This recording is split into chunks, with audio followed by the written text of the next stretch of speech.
Dembaş îro dadgeha Çaliyan İstanbolê dozekî girîng a di çarçoveyê HDK de birêva çû lewra rojnameger û nivîskarê Kurd Ercümen Akdeniz di vê dozê de tekane kes bû ku bi girtî dihat darizandin.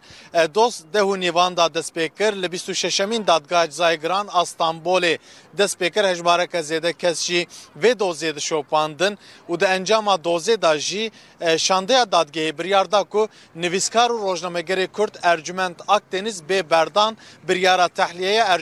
Ercüment Akdeniz hatayın. Ercüment Akdeniz ev 8 mehin ku di vê dozê da girtî bû û li girtîgeha Silîvreyê jî dihat darizandin. Sî kes di vê dozê da girtî bûn, 29 kes hatibûn berdan bas tekane kesê ku girtî dihat darizandin Ercüment Akdeniz bû. Hejmareke zêde kes wekî ku me got şopandin bi taybetî jî hevserokên hevberdevkên HDK Ali Kenanoğlu û her wiha Meral Danış Beştaş hejmareke parlamenter û her wiha ji Komeleya Mafê Mirovan îhadê ji tora piştevaniya koçber û penaberan hejmareke kes vê dozê şopandin dayîkên şemiyê jî vê dozê şopandin û dawiyê da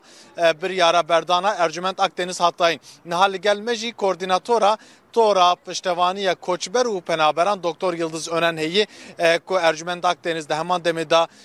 hevalê wê ye û her wiha li gel hev jî karûbarên penaberan jî birêva dibin. Mamoste min bixêr hatin em bêjin çavê weronî be. Hûn li bendê bûn ku İdi bê berdan û li hindir atmosferekî çawa hebe. Bûn em zû dibende bûn duruşmaya dinê jî di Temûzê di wexta çêbû me dugavê derkeve. Ji ber ku Ercüment Akdeniz rojname ve waneke o ne endamê HDK'ye a herî pir girîng ew e. Zaten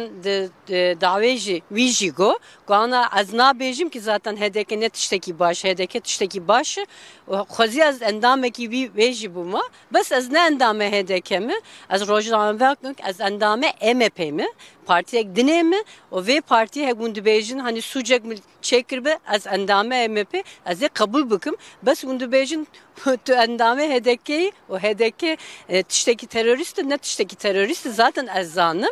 HDK jî wekî rêxistineke terorî bi nav dikirin. Ne wisa wek endamtiya rêxistina terorî dihat darizandin ji xwe. Ercüment jî got HDK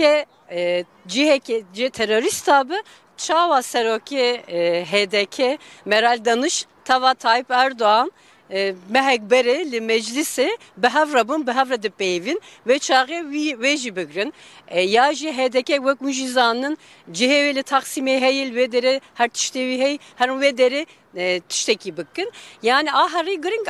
ji bo mij ba Ercüment jî mujizanın salê için nezikî 6 kes hatibû girtin vana piranî jî bira jî endamê HDK'ne Ercüment Akdeniz ne endamê HDK'yî yani vay 8 mehe di hundur de bû mezûd digo kesên ku naz nekin bi kurtasî Ercüment Akdeniz kî ye rojnaven maneke endamê MHP bû berê serokê MHP bû ji bo demekê dirêj ser benapera ser mafên mirovan tibabek Pirtûkewî heyî nêzîkî 8 Pirtûkewî heyî heya hat girtin li İlke TV dixebitî lê kolîna çê dikir ser benaperan ser mafê mirovan pir dixebitî em behevre me pir kar kiribû û hevalekî pir hêja bû bela sebe 8 meha li hundur dima karî wî sekinî ser televizyonê karî wî sekinî ser lê kolînê wî karî wî sekinî ji malbata xwe dûr ket. Na hûnê herin bawerim girtîgeha Silîvriyê çenda da wê bê berdan wele nêzîkî dibêjin heft heşta wê bê berdan ez dê herim wî bistînim wê vegerim mala xwe. Piştî ku biryar hatayîn coş û xweroşeka mezin li pêşiya dadgehê çêbû pêşiya salona dadgehê çêbû tu ji li wê derê bû çawa bû ew hissiyat ya cara dinê cara yekemîn me sedî sed digo ew ê derkeve wexta derneketen pir xemgîn bûbûn îjar berî du deqe qerar bide diya Ercüment jî Meral Danış pirsî got ew ê derxin Meral Danış got an eşter çi bêjim yadê got merak neke ez dixwazim derkeve bes ez nizanim ew ê derkeve dernekeve an eşter bêjim derkeve dûrû dernekeve ez ê pir xemgîn bibim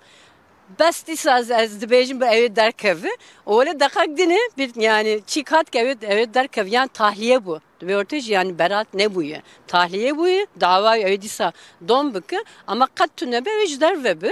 em pir kêf xweş bûn em yani mezilgit milgit wan jî kişan mirov pir kêf xweş bûn bi zaten nêzîkî 100 kes hatibûn مرۆڤ لە هەر دەرێژ ئەرجومەند حەز دەکەن یعنی تەنێ نەج بۆ سیاسەتوانان ژی ڕۆژنەمەوان ژ لێ دەرێ هەبوو لێکۆڵوان ژی هەبوون توابێک ئینسانە ئەم کش پڕ کێف خۆش بن. زۆر سپاس لەگەڵ me دکتۆر یڵدز ئۆنان هەبوو کۆردیناتۆرە تۆرا پشتەوانیە کۆچبەر و پەنابەران لەگەڵ me بوو وەکی کومە گوت ڕۆژنامەگەر و نویسکاری کورد ئەرجومەند ئاکدێنیزێ کو هەشت بەهن گرتی بوو ئیرۆ